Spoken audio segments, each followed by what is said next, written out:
You're in the Open Air 102.3 FM, new music from Colorado Public Radio. Alisha, Sweeney in the CPR Performance Studio with Tennis. They've returned to perform for the second time since we've launched. Great to have you guys back. Thank you. It's Thanks been a while. for having us. Yeah, we're happy to be here. Yeah. The new album is out now, Ritual in Repeat. You're going to play a few songs from it. We're going to talk about the album and also the fact that you guys got to meet David Lynch. What are you going to start with today? We're going to play Never Work for Free. This is Open Air 102.3 FM from the studio with Tennis.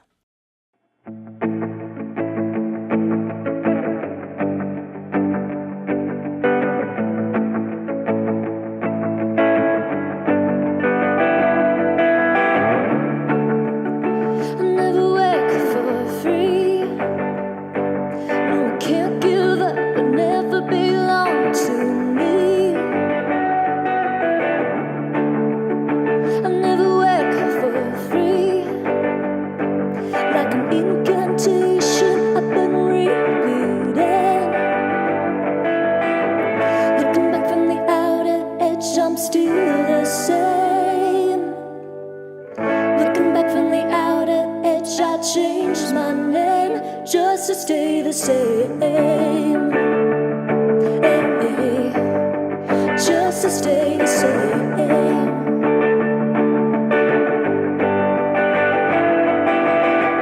Fell in love with adrenaline man.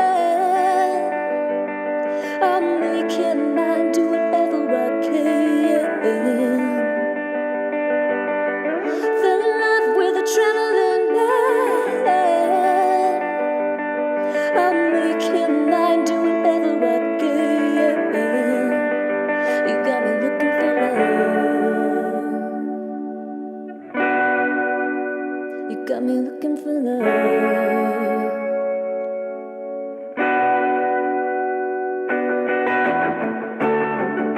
A little sympathy goes a long way, but never comes easily.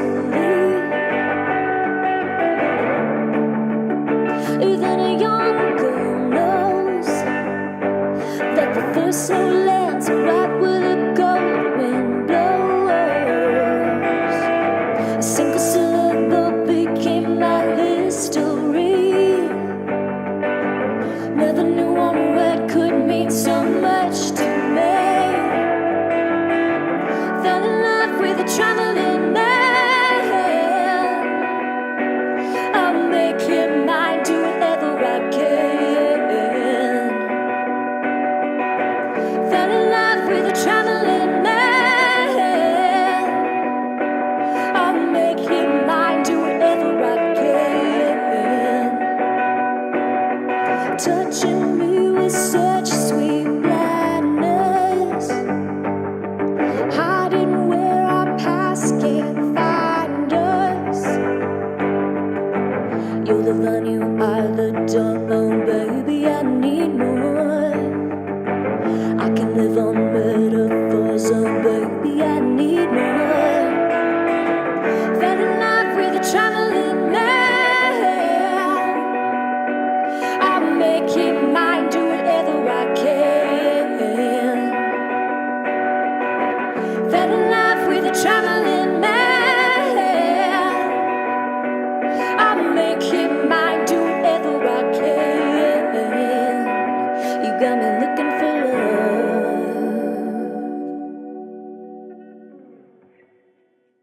Tennis from the CPR Performance Studio. That song can be found on their new album, Ritual in Repeat.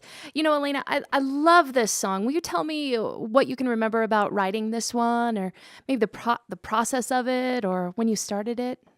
Well, this one actually is one of those songs that took way too long to finish. I had this melody and this chord progression, and I sang gibberish over it for a year. And finally, I ended up with this lyric, Never Work for Free, and I kind of tailored the rest of the song to that, which I don't normally do.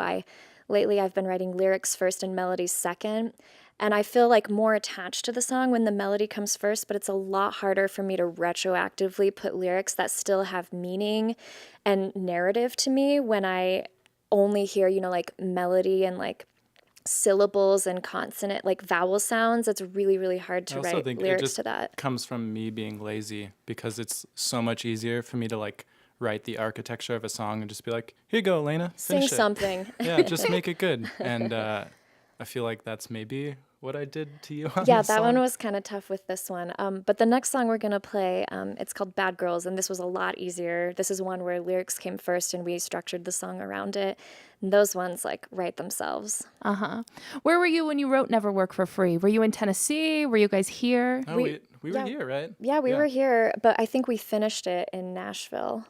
Yeah, this is the funny story is we lived in Nashville for 6 months and we were like writing all these songs down there and we were just trying to like live in isolation and you We know weren't trying to live in isolation. We just moved there think and it made just no happened. friends. Yeah. We were like, we're going to make friends. And then just like it didn't happen. Well, we we're can like, just tell everyone we lived in isolation. We don't have to tell anyone that we don't have any friends.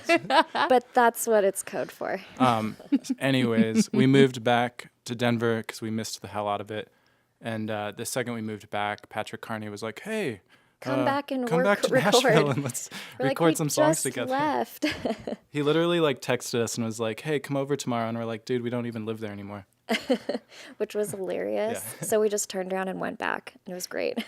Well, he produced that song that we heard from the new record. And you also worked with Richard Swift and Jim Eno. So kind of like an amazing roster of indie rock Yeah, it's heroes. like the Harlem Globetrotters of indie rock. Yeah, it worked out really well. And actually today, each song we're playing is one from each producer session. Oh, cool. So who had the coolest studio?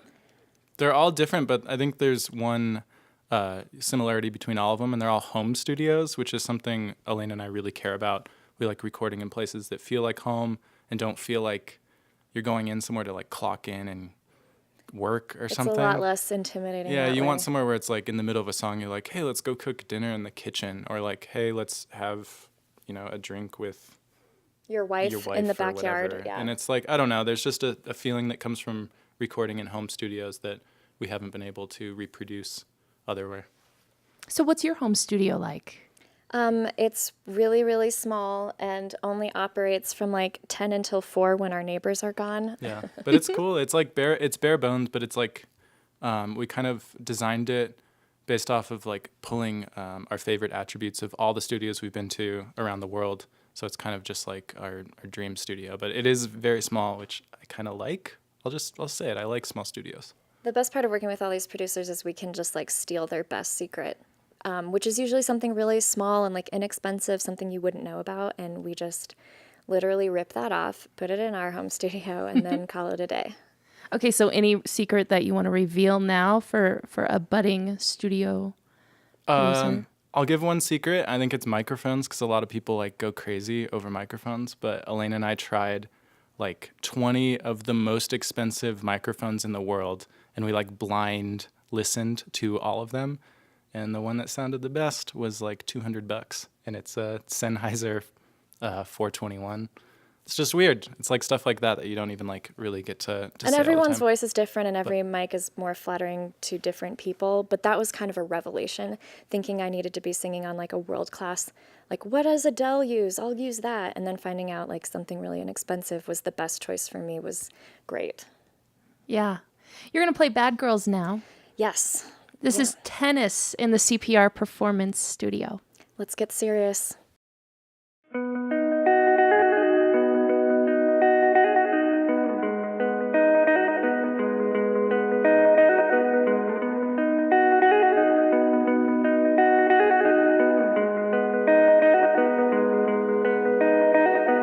Even bad girls can do good things.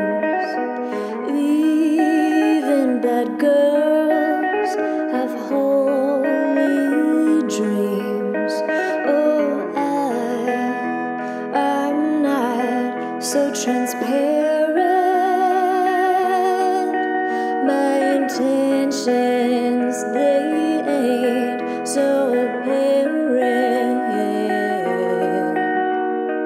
Bad girls, bad girls, bad girls, bad girls.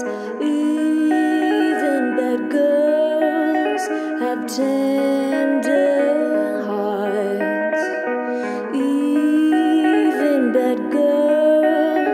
can fall apart in the night. Oh, I am transformed by the next day. I've been reborn. If it were physical, it would show.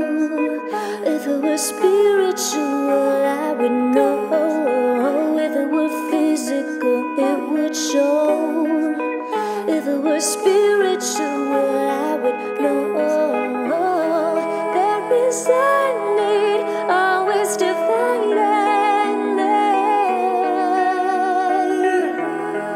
from all the things that I've been hiding, yeah.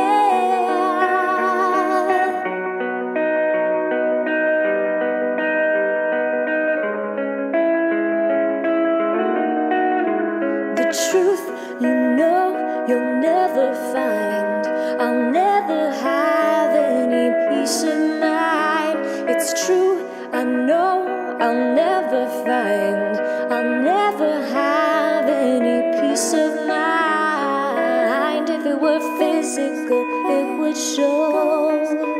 If it were spiritual, I would know. If it were physical, it would show. If it were spiritual, I would know. You know I love a good ceremony, yeah. That's why I chose matrimony, yeah. Oh, I never want to feel ashamed.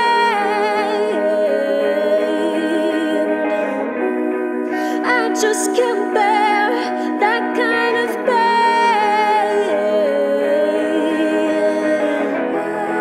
There is a need always to fight and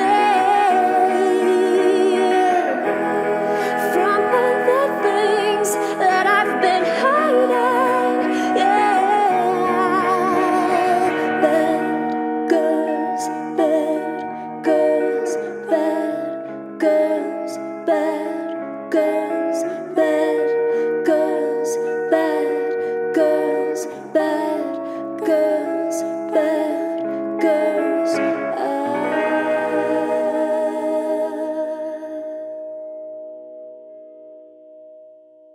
From the CPR Performance Studio, Tennis doing Bad Girls. Now, last time you guys were here was early February of 2012. So again, it's been 3 years, and I remember specifically during that interview, Elena, you talking about the song "My Better Self," and you're like, "This is one that the label isn't really into, but this is my favorite song off of the new record." And then it kind of, as I look back over the last couple of years, been a big song for you guys.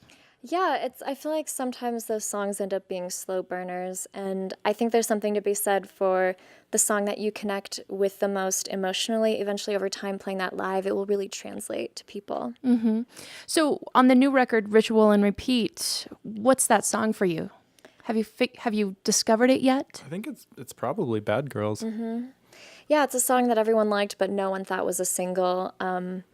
And then weirdly, we started playing it this way live, and it was like a transformation. It kind of reinstilled the intimacy of the lyrics and the original creation of the song. And I feel like every time we play this, it's like a really close experience between me and the crowd that I don't normally get to have. When you're playing like loud full band music, it's kind of more like playing at them instead of a shared experience. And that's something I've really enjoyed with this song. Mm-hmm. I should mention today, of course, you're playing a stripped down set. You know, typically there's drums and whatnot. And this lineup of Tennis currently, where you have the three members of the Centennial, is this who you're taking out on tour with you? Yeah, this is our new road crew, the Meese family players, we like to call them. We basically just enlisted all of our friends, and it's been an amazing experience. Something we've wanted forever is to finally have background vocals. I write all of these parts. Sometimes I even write harmonies before I write lead melodies because I grew up singing background vocals for other people. And it's like a crazy experience to finally hear those parts duplicated live with Tiffany. It's been amazing. And I love there is a video online of bad girls with like you guys. Are you at MCA or something? And there's flowers all over. Or Yeah, the one for Bad Girls and the one for Needle and a Knife that's like full of flowers. Those were both done in our apartment. We did like a little like No one's supposed to know that transformation. though. Everyone's supposed to think it's like A someplace magical really place. cool. It's Yeah. our apartment. Compliments of Michael's. It's amazing what you can do with $50 and a trip to Michael's. I love your video for I'm Calling. I'm Callin', I guess I should say. It's all right. We can say it the grammatically correct way. I was just listening a lot to like 70s singer-songwriters, and they always leave the G off of those words, and I thought it was kind of endearing. Oh, gotcha.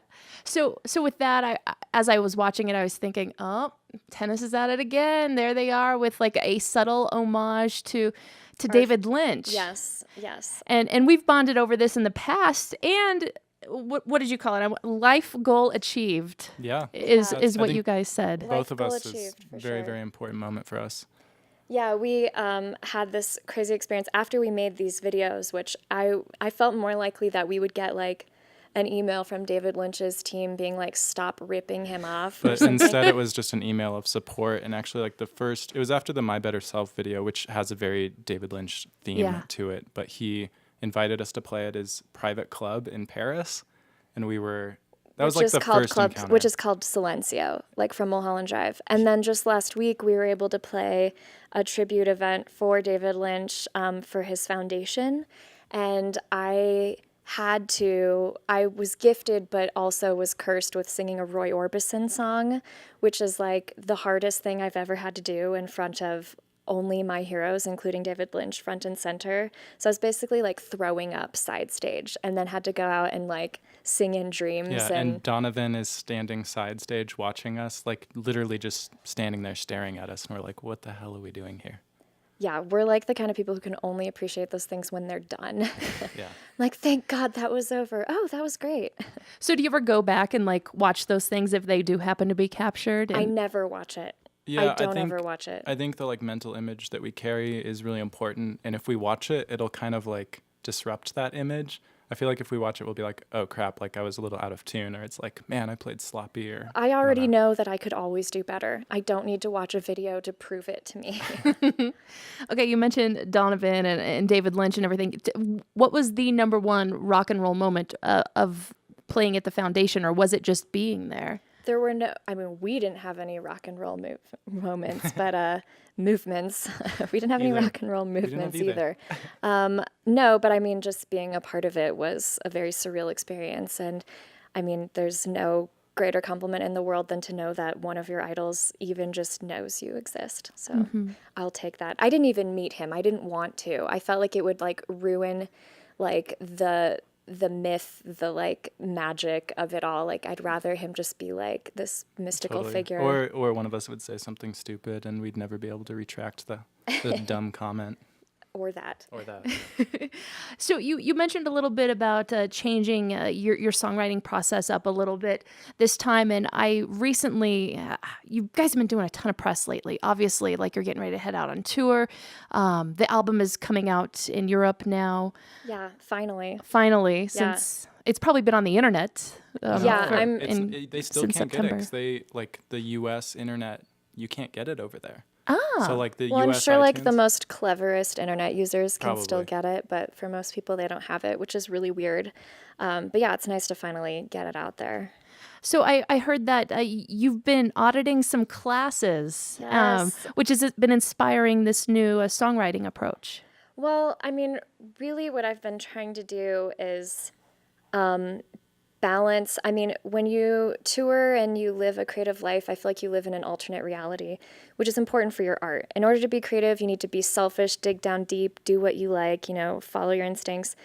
But I feel like I need some like grounding presence in my life that's like, here's the rest of the world. Here's what's still happening. Like there's like normal life still being lived, and I feel like I really need that. And especially as I try to grow as a lyricist, I want to continue to develop my awareness, my sensitivity to like other lives, other experiences, because being a songwriter is really isolating and also very self-absorbing of an experience.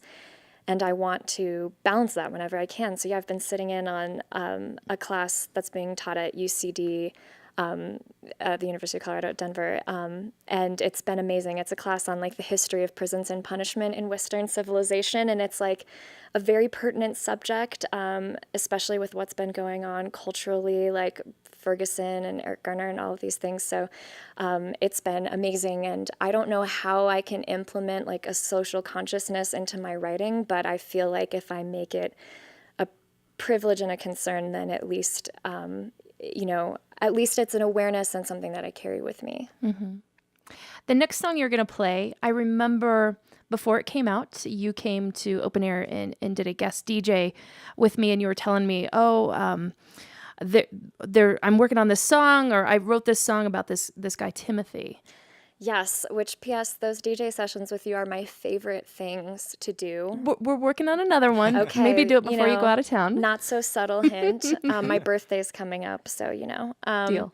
Yeah, one of those songs, it was like my Taylor Swift revenge fantasy song, the like Get Even song, the only one I'll ever write because I feel very satiated by that experience. But it's written about like this guy who wrote an article, which is the last thing I will ever read about our band, and it's to this day the last thing I've ever read, which was kind of like a sad moment to leave it at, but it was like a very good learning experience for me. I'd had a lot of people tell me, don't read what other people write about you. It's not your business.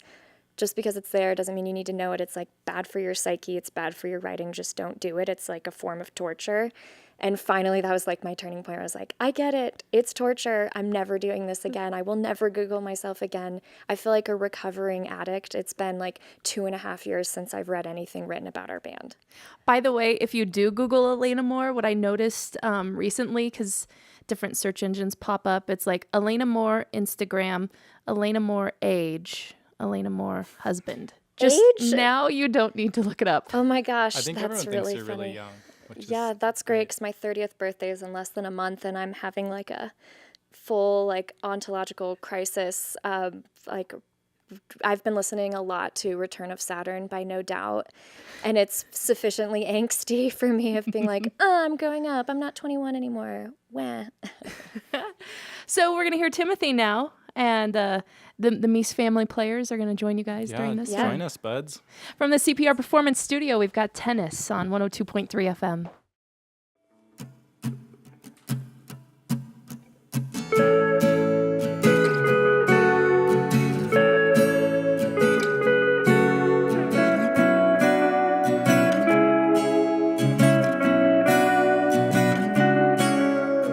Jot some things down on a list under the header, things to fix. It's wrong, I know, but I can't let go.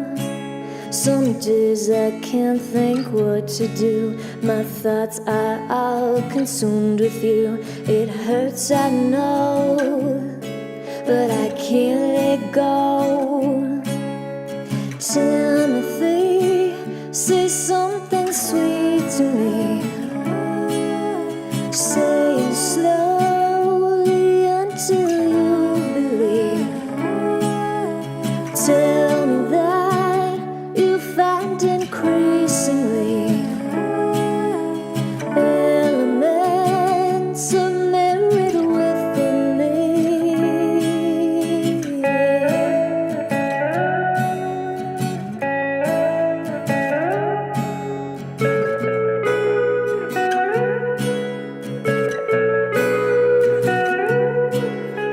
Seems like nature cannot help but incriminate itself. It's hard, I know, but I can't let go.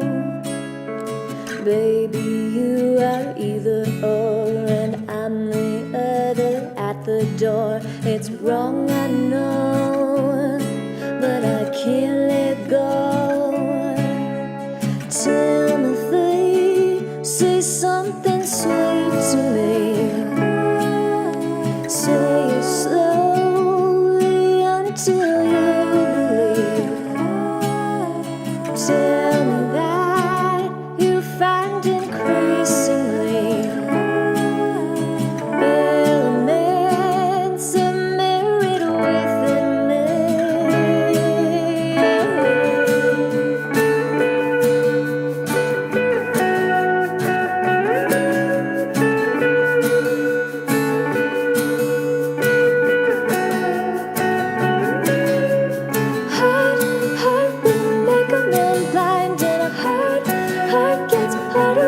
time is wrong. I know I can't let go. Oh, heart will make a man blind, and a heart gets harder with time. It's wrong. I know I can't let go.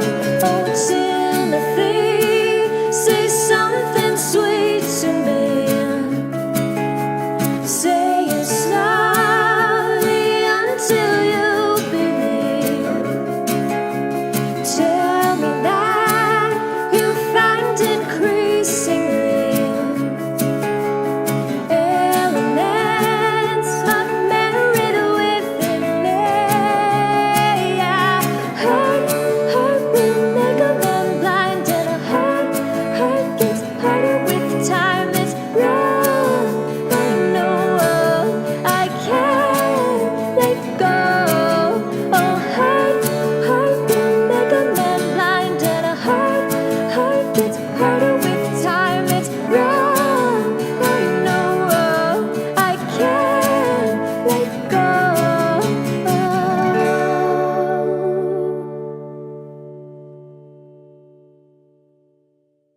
Tennis from the CPR Performance Studio. That song can be found on their new album, Ritual in Repeat.